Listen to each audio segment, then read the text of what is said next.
नमस्कार प्यारे प्रदेशवासियों, 79वें स्वतंत्रता दिवस की आप सभी को हार्दिक शुभकामनाएं। इस पावन अवसर पर हम सबसे पहले उन महानायकों और वीर सपूतों को भावभीनी श्रद्धांजलि अर्पित करते हैं जिन्होंने देश की आज़ादी, एकता और अखंडता के लिए सर्वोच्च बलिदान दिया। यह हमारे लिए बहुत गर्व की बात है कि देश की आन बान और शान बनाए रखने के लिए हमारे प्रदेश के वीर जवानों ने हमेशा प्रमुख भूमिका निभाई है। अपने कर्तव्य को निभाते हुए उन्होंने बलिदान और शौर्य की अमर गाथाएं लिखी है। भाइयों और बहनों, यह गर्व की बात है कि हमारे वीर सपूतों को 4 परमवीर चक्र, 2 अशोक चक्र, 10 महावीर चक्र और 24 कीर्ति चक्र प्रदान किए गए हैं। देश का पहला परमवीर चक्र प्रदेश के वीर सपूत मेजर सोमनाथ शर्मा को प्राप्त हुआ था। इसके बाद colonel DS Thapa, captain Vikram Batra तथा सूबेदार मेजर संजय कुमार को भी परमवीर चक्र से सम्मानित किया गया। प्रिय प्रदेशवासियों, वर्ष 2023 में गंभीर प्राकृतिक आपदा का सामना हमने अपने संसाधनों से सफलतापूर्वक किया और 4500 करोड़ रुपए का आपदा राहत पैकेज घोषित किया। इस साल भी मूसलाधार बारिश, विनाशकारी बाढ़ और बादल फटने की घटनाओं से हमें जान माल का भारी नुकसान उठाना पड़ रहा है। इस आपदा से मंडी जिला सबसे ज़्यादा प्रभावित हुआ है। हमने 222 से ज़्यादा बहुमूल्य जानों को गंवाया है और संपत्ति को लगभग 2000 करोड़ रुपए से ज़्यादा का नुकसान पहुंचा है। आपदा बहुत बड़ी है, लेकिन प्रदेश सरकार संकट की इस घड़ी में प्रभावित लोगों के साथ कंधे से कंधा मिलाकर खड़ी है। हमने आपदा के तुरंत बाद युद्ध स्तर पर राहत और पुनर्वास के कार्य शुरू किए हैं। वर्ष 2023 की तरह इस बार भी आपदा प्रभावितों को राहत पहुंचाने के लिए विशेष राहत पैकेज प्रदान किया गया है। इस पैकेज में मुआवजा और राहत राशि को 25 गुना तक बढ़ाया गया है। विशेष राहत पैकेज के अंतर्गत पूर्ण रूप से क्षतिग्रस्त मकान के लिए दी जाने वाली 1,30,000 रुपये की सहायता राशि को बढ़ाकर 7 लाख रुपया और आंशिक क्षति पर 12,500 रुपये की राशि को बढ़ाकर 1 लाख रुपया किया गया है। क्षतिग्रस्त दुकानों अथवा ढाबों के लिए 10,000 रुपये की राशि को बढ़ाकर 1 लाख रुपया किया गया है। गौशाला की क्षति पर अब 10,000 के स्थान पर 50,000 रुपया और किराएदार को सामान की हानि पर 50,000 रुपया तथा मकान मालिक को 70,000 रुपये की सहायता दी जाएगी। बड़े दुधारू पशुओं की हानि पर अब 37,500 रुपये के बजाय 55,000 रुपया प्रति पशु की दर से मुआवजा मिलेगा। बकरी, सूअर, भेड़ व मेमने के नुकसान पर दी जाने वाली राशि 4,000 से बढ़ाकर 9,000 रुपया प्रति पशु की गई है। पूरी तरह क्षतिग्रस्त पॉली हाउस के लिए 25,000 रुपया और मकान से गाद हटाने के लिए 50,000 रुपये की सहायता दी जाएगी। कृषि व बागवानी भूमि के नुकसान पर मुआवजा 3,900 रुपये प्रति बीघा से बढ़ाकर 10,000 प्रति बीघा तथा फसल नुकसान पर मुआवजा 500 रुपये से बढ़ाकर 3,000 प्रति बीघा किया गया है। गाद हटाने के लिए सहायता 1,500 रुपये प्रति बीघा से बढ़ाकर 6,000 प्रति बीघा की गई है। इसके अलावा प्रभावित परिवारों को किराए के मकान में रहने के लिए शहरी क्षेत्रों में 10,000 रुपये और ग्रामीण क्षेत्रों में 5,000 रुपये मकान किराए के रूप में दिए जा रहे हैं। भाइयों और बहनों, हमारी सरकार को राजनीतिक, आर्थिक और प्राकृतिक आपदा की गंभीर चुनौतियों से गुजरना पड़ा है। इसके बावजूद प्रदेश को समृद्धि और आत्मनिर्भरता की राह पर तेजी से आगे ले जाने के लिए हमने प्रयास किए हैं, जिनके सकारात्मक परिणाम सामने आ रहे हैं। मैं प्रदेशवासियों का आभार व्यक्त करना चाहूँगा कि आपने हमारी सरकार पर भरपूर भरोसा और सहयोग बनाए रखा है तथा धनबल की जगह जनबल की जीत सुनिश्चित बनाई। प्रिय प्रदेशवासियों, हिमाचल के विकास और खुशहाली के लिए हमारी सरकार ने ग्रामीण अर्थव्यवस्था को मजबूत करने की दिशा में ऐतिहासिक निर्णय लिए हैं। हिमाचल प्रदेश देश का पहला राज्य बना है जिसने प्राकृतिक खेती से उगाई गई फसलों पर न्यूनतम समर्थन मूल्य दिया है। मक्की खरीद पर 40 रुपये प्रति किलोग्राम का समर्थन मूल्य दिया जा रहा है। 10 जिलों के 1509 किसानों से लगभग 399 मीट्रिक टन मक्की एमएसपी पर खरीदी जा चुकी है और उनके बैंक खातों में 1,40,00,000 रुपये जमा करवाए गए हैं। इसी प्रकार गेहूं की खरीद भी 60 रुपये प्रति किलोग्राम की दर से पूरे राज्य में जारी है। अब तक 838 किसानों से 2123 क्विंटल गेहूं की खरीद की जा चुकी है, जिसके एवज में उनके बैंक खातों में 1,27,00,000 रुपया जमा करवाए गए हैं। इसके अलावा गेहूं के लिए परिवहन भाड़े पर सरकार ने 4,15,000 रुपये की सब्सिडी दी है। हमने प्राकृतिक खेती से उगाई गई कच्ची हल्दी के लिए 90 रुपये प्रति किलोग्राम एमएसपी घोषित किया है। प्रदेश के 6 जिलों के किसानों से 127 मीट्रिक टन कच्ची हल्दी खरीदी गई है और उनके बैंक खातों में 1,14,00,000 रुपये जमा कर दिए गए हैं। भाइयों और बहनों, प्रदेश सरकार ने चंबा जिले के पांगी उपमंडल को प्रदेश का पहला प्राकृतिक कृषि उपमंडल घोषित किया है। सरकार घाटी के किसानों से अगले महीने से 60 रुपये प्रति किलो की दर से जौ की खरीद शुरू करने जा रही है। प्राकृतिक खेती से जुड़े 3,06,000 किसानों को ट्रेनिंग दी जा चुकी है। हमारी सरकार ने हमीरपुर जिला में स्पाइस पार्क विकसित करने का भी निर्णय लिया है, जिससे प्रदेश के पारंपरिक मसालों को अंतर्राष्ट्रीय बाजार में नई पहचान मिलेगी। प्रदेश में कुल सब्जी उत्पादन का 20% हिस्सा आलू का है, जिसे देखते हुए सरकार ने ऊना जिला में 500 किलोग्राम प्रति घंटे की क्षमता वाले पोटैटो प्रोसेसिंग प्लांट स्थापित करने का फैसला लिया है। प्रदेश सरकार किसानों के हित में कृषि ऋण ब्याज योजना भी लेकर आई है। हमने प्रयास किया है कि जिस क्षेत्र में जो उत्पाद अधिक तैयार किए जा रहे हैं वहाँ के किसानों को अधिक से अधिक लाभ प्रदान किया जा सके। प्रिय प्रदेशवासियों, हमने दूध उत्पादन के क्षेत्र में भी क्रांतिकारी सुधार किए हैं। हिमाचल देश का पहला राज्य है जिसने दूध पर एमएसपी लागू किया है। वर्तमान में लगभग 38,400 किसानों से प्रतिदिन औसतन 2,26,000 लीटर गाय का दूध 51 रुपये प्रति लीटर की दर से खरीदा जा रहा है। इसी प्रकार 1,482 भैंस पालकों से प्रतिदिन 7,800 लीटर दूध 61 रुपये प्रति लीटर की दर से खरीदा जा रहा है। दुग्ध सहकारी समितियों को प्रोत्साहन देने के लिए परिवहन सब्सिडी 1.5 रुपये से बढ़ाकर 3 रुपये प्रति लीटर की गई है। प्रदेश सरकार अत्याधुनिक तकनीक से युक्त नए मिल्क प्रोसेसिंग प्लांट की स्थापना कर रही है।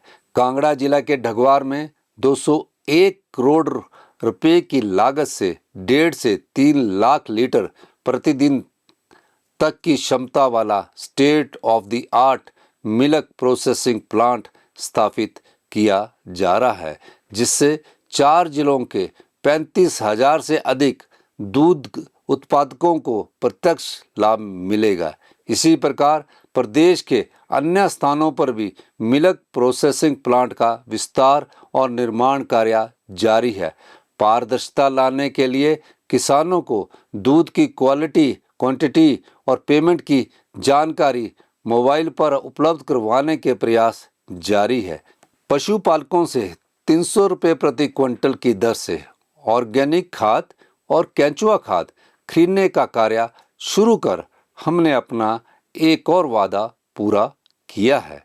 भाइयों और बहनों, बागवानों के हित में कई बड़े फैसले लिए गए हैं। पिछले सेब सीजन से यूनिवर्सल कार्टन का उपयोग जरूरी बनाने की ऐतिहासिक पहल से राज्य के बागवानों को अपनी फसल के बेहतर दाम मिलने शुरू हुए हैं।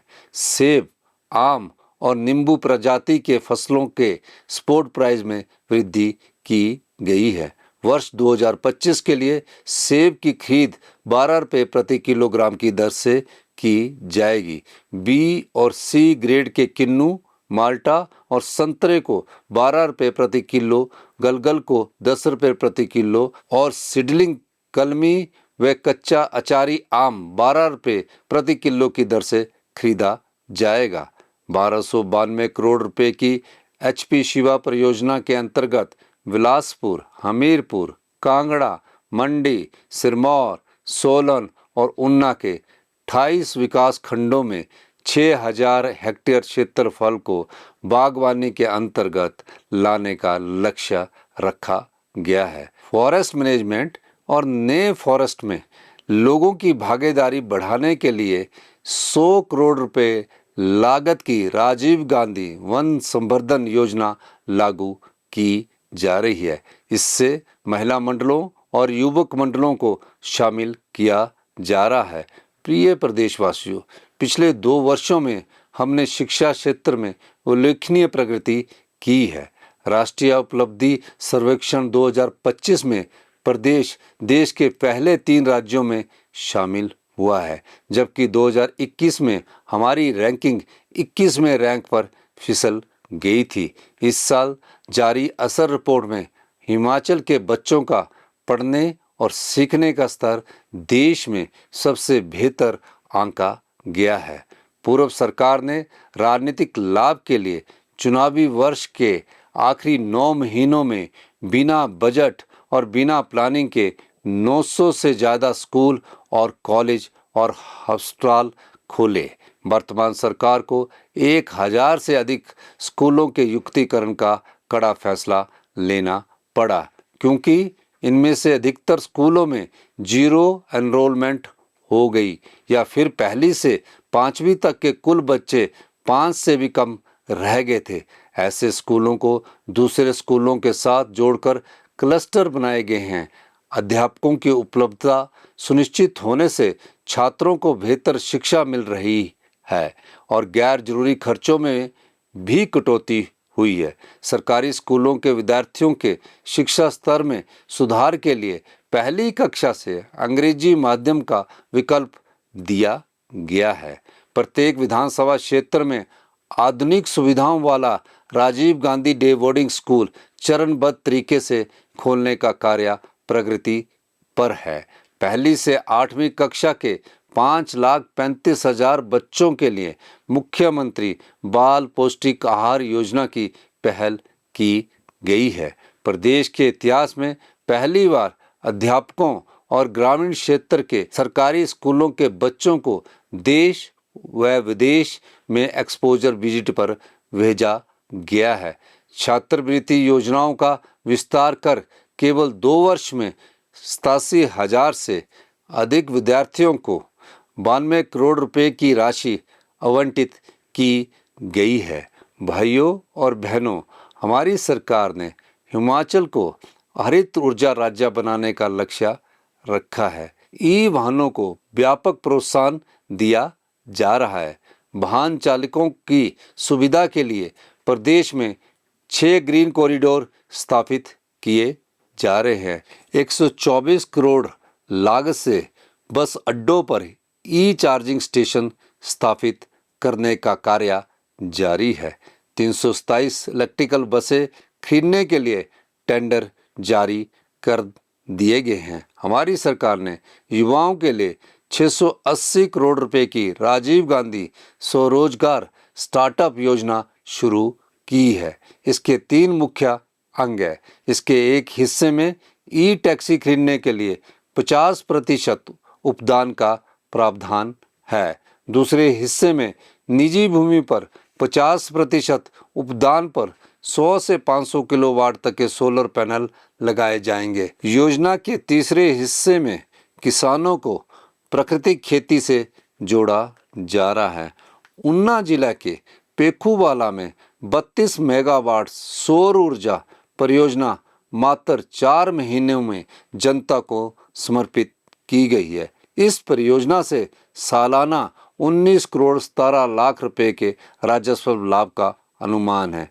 भाइयों और बहनों, महिलाओं को आर्थिक सुरक्षा और सम्मान देने के लिए हमने 18 से 59 वर्ष की पात्र महिलाओं के लिए इंदिरा गांधी प्यारी बहना सुख सम्मान निधि योजना शुरू कर प्रति माह 1500 रुपये की सम्मान राशि देना आरंभ किया है।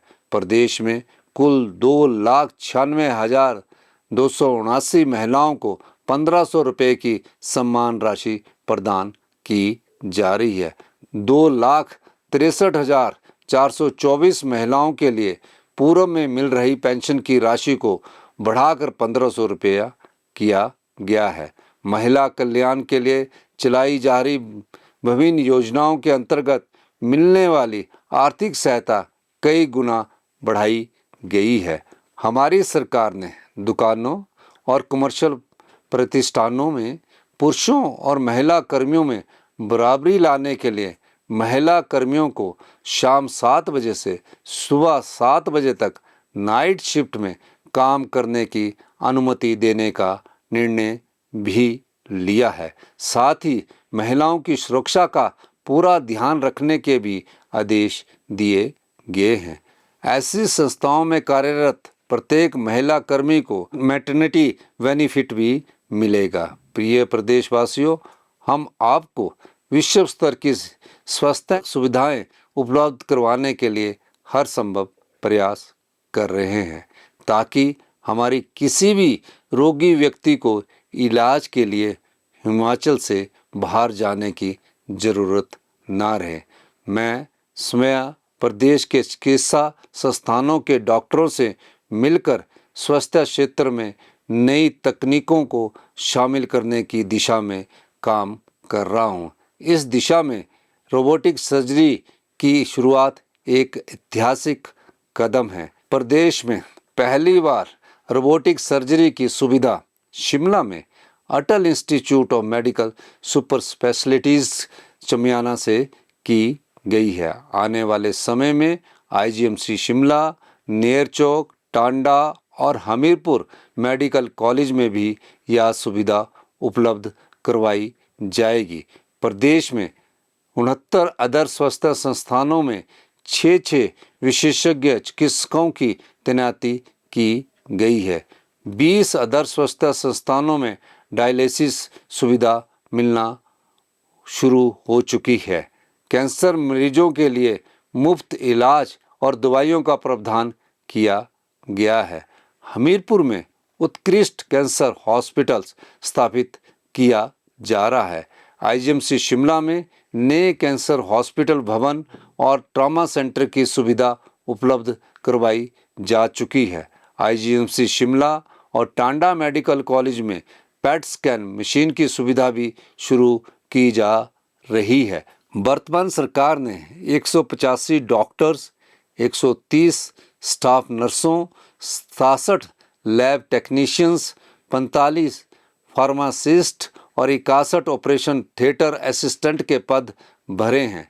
इसके अतिरिक्त सैकड़ों और पद भरने को मंजूरी प्रदान की गई है। हम मेडिकल कॉलेज से लेकर सिविल हॉस्पिटल तक मशीनों को बदल रहे हैं। नई और आधुनिक MRI, CT scan, x ray machines लगाने के लिए सरकार ने 3000 करोड़ रुपए का प्रावधान किया है। हिम केयर योजना के लाभार्थियों को बेहतर इलाज सुविधा देने के लिए इसका विस्तार किया गया है। अब आपात स्थिति में मेडिकल कॉलेज के प्रिंसिपल और मेडिकल सुपरिटेंडेंट भी हिम केयर कार्ड बना सकेंगे। हर वर्ष मार्च, जून, सितंबर और दिसंबर महीने में हिम केयर कार्ड बनाए जाएंगे। बीपीएल, मनरेगा, फेरी वालों, अनाथ और जेल बंदियों को निःशुल्क हिम केयर कार्ड बनाने का प्रावधान किया गया है। भाइयों और बहनों, प्रदेश सरकार पर्यटन गतिविधियों को विस्तार देकर युवाओं को रोजगार व स्वरोजगार के अवसर प्रदान करने के साथ साथ प्रदेश की आमदनी बढ़ाने के लिए भी हर संभव प्रयास कर रही है। कांगड़ा हवाई अड्डे का विस्तार कार्य जारी है और पर्यटकों की सुविधा के लिए 16 स्थानों पर हेलीपोर्ट विकसित करने का कार्य प्रगति पर है। प्रमुख धार्मिक स्थलों को रोपवे से जोड़ने का कार्य भी प्राथमिकता के आधार पर किया जा रहा है। कांगड़ा जिला को प्रदेश की पर्यटन राजधानी के रूप में विकसित किया जा रहा है। देहरा मंडल के बनखंडी में 619 करोड़ रुपए की लागत से इंटरनेशनल लेवल का जू वन्य प्राणी उद्यान स्थापित किया जा रहा है। आने वाले समय में पर्यटन क्षेत्र की विभिन्न परियोजनाओं पर 3000 करोड़ रुपया खर्च किए जाएंगे। हिमाचल जैसे पहाड़ी राज्यों के विकास में सड़कों के महत्व को ध्यान में रखते हुए प्रदेश सरकार दूर दराज तक के क्षेत्रों को सड़क सुविधा से जोड़ने को प्राथमिकता प्रदान कर रही है। 2 वर्षों की अवधि में 1584 किलोमीटर लंबी सड़कों और 143 पुलों का निर्माण किया गया है। आज़ादी के बाद पहली बार शिमला जिला के दूर दराज क्षेत्र डोडरा क्वार की सड़क को पक्का किया जा रहा है। बड़ा बंगाल को सड़क सुविधा से जोड़ने के लिए भरमौर मंडल में 21 किलोमीटर लंबी सड़क बनाई जा रही है। प्रदेश के सभी उपभोक्ताओं को 24 घंटे साफ पानी की सुविधा देने तथा पानी की गुणवत्ता सुधारने के लिए ठोस कदम उठाए गए हैं। पानी की क्वालिटी को मॉनिटर करने के लिए 69 टेस्टिंग लैब स्थापित की गई है। 31 दिसंबर 2024 तक 12 वर्ष या इससे अधिक की सेवा अवधि पूरा कर चुके 1386 पात्र जल रक्षकों को जल शक्ति विभाग में पंप अटेंडेंट के रूप में नियुक्त करने का फैसला लिया गया है। हमने करुणामूलक रोजगार नीति में संशोधन को भी मंजूरी प्रदान की है। अब प्रति परिवार वार्षिक आय पात्रता मापदंड को 2,50,000 रुपये से बढ़ाकर 3 लाख रुपया किया गया है। भाइयों और बहनों, हमारी सरकार ने सरकार गांव के द्वार कार्यक्रम की अनूठी पहल की है, जिसके तहत मैं खुद और मेरे मंत्रिमंडल के सहयोगी दूर दराज क्षेत्र के किसी एक गांव में रात को रुककर लोगों की समस्याओं का मौके पर ही समाधान सुनिश्चित कर रहे हैं। इसके माध्यम से सरकार को दूर दराज इलाकों की समस्याओं को जानने में सहायता मिल रही है। भाइयों और बहनों, हमारी सरकार वित्तीय संसाधनों को जुटाने और फजूल खर्ची रोकने के लिए भी सर्वोच्च प्राथमिकता के आधार पर काम कर रही है। पिछले 2.5 वर्षों में प्रदेश सरकार हजारों करोड़ रुपए का अतिरिक्त राजस्व कमाने में कामयाब हुई है। आबकारी नीति में बदलाव, शराब के ठेकों की नीलामी व निविदाओं, दूध उपकर, विभिन्न विभागों में स्टाफ के युक्तिकरण, लोक निर्माण विभाग की परियोजनाओं की टेंडर प्रक्रिया में बदलाव जैसे ठोस कदम लाकर यह संभव हो पाया है। वित्तीय प्रबंधन की दिशा में प्रदेश सरकार ने ग्रीन बजट की शुरुआत कर एक नई पहल की है। इतना ही नहीं, हमने केंद्र सरकार के समक्ष भी हिमाचल के हितों की मजबूती के साथ पैरवी की है। नीति आयोग से ग्रीन बोनस की मांग, राजस्व घाटा अनुदान में वृद्धि, हिमाचल की ऋण सीमा को 2% बढ़ाने, 110 मेगावाट शानन विद्युत परियोजना का अधिग्रहण पंजाब से वापस लेने, भाखड़ा बांध प्रबंधन बोर्ड से बिजली एरियर जारी करने, 4 लेन सड़क परियोजनाओं के कार्यों में तेजी लाने के लिए हम लगातार संघर्ष कर रहे हैं। हमारे गंभीर प्रयासों के फलस्वरूप सर्वोच्च न्यायालय ने कटछम वांगटू जल विद्युत परियोजना से रॉयल्टी को लेकर प्रदेश के हक में फैसला सुनाया है। अब हमें 12% की बजाय 18% रॉयल्टी मिलेगी, जिससे सरकार को हर साल लगभग 150 करोड़ रुपए की अतिरिक्त आमदनी होगी। हमने वाइल्ड फ्लावर हॉल होटल का मामला भी जीता है। इससे प्रदेश को सालाना 20 करोड़ रुपए से अधिक आमदनी हो रही है। प्रिय प्रदेशवासियों, प्रदेश में पहली बार तहसील और उप तहसील स्तर पर विशेष इंतकाल अदालतों का आयोजन कर 3,99,860 से अधिक राजस्व मामलों का निपटारा किया गया है। प्रदेश सरकार की पहले जिम्मेदारी समाज के संवेदनशील वर्गों का संरक्षण और कल्याण सुनिश्चित करना है। मुख्यमंत्री सुख आश्रय योजना में 6,000 बच्चों को चिल्ड्रन ऑफ द स्टेट के रूप में अपनाया गया है। इन बच्चों की पढ़ाई जेब खर्च का जिम्मा प्रदेश सरकार उठा रही है। इन्हें स्टार्टअप शुरू करने के लिए 2 लाख रुपए की मदद दी जा रही है। इस प्रकार हम देश का पहला राज्य बने जिसने अनाथ व बेसहारा बच्चों और महिलाओं के लिए कानून बनाया है। कांग्रेस के चुनावी घोषणा पत्र की 6 गारंटियां पूरी की गई है। कांग्रेस सरकार ने अपना वादा पूरा करते हुए 1,36,000 एनपीएस कर्मचारियों को पुरानी पेंशन का लाभ प्रदान कर उनकी सामाजिक आर्थिक सुरक्षा सुनिश्चित की है। आर्थिक कठिनाइयों के बावजूद 42,000 से अधिक युवाओं को नौकरियां दी गई है। 2,061 वन मित्रों की नियुक्ति की गई है। 1,000 पशु मित्रों की नियुक्ति को मंजूरी प्रदान की गई है तथा 1088 कांस्टेबलों की भर्ती प्रक्रिया जारी है। हाल ही में 312 ड्राइंग मास्टर्स को नियुक्ति पत्र प्रदान किए गए हैं और पटवारियों के 874 पद शीघ्र भरने जा रहे हैं। हमने अपने कार्यकाल के दौरान स्कूल प्रवक्ताओं के 650 पदों को भरा है। टीजीटी आर्ट्स के 599 पदों को भरा है और 425 पदों को शीघ्र भरा जाएगा। टीजीटी नॉन मेडिकल 405 पदों को भरा है और 343 पदों को शीघ्र भरा जाएगा। टीजीटी मेडिकल के 410 पदों को भरा है और 169 पदों को शीघ्र भरा जाएगा।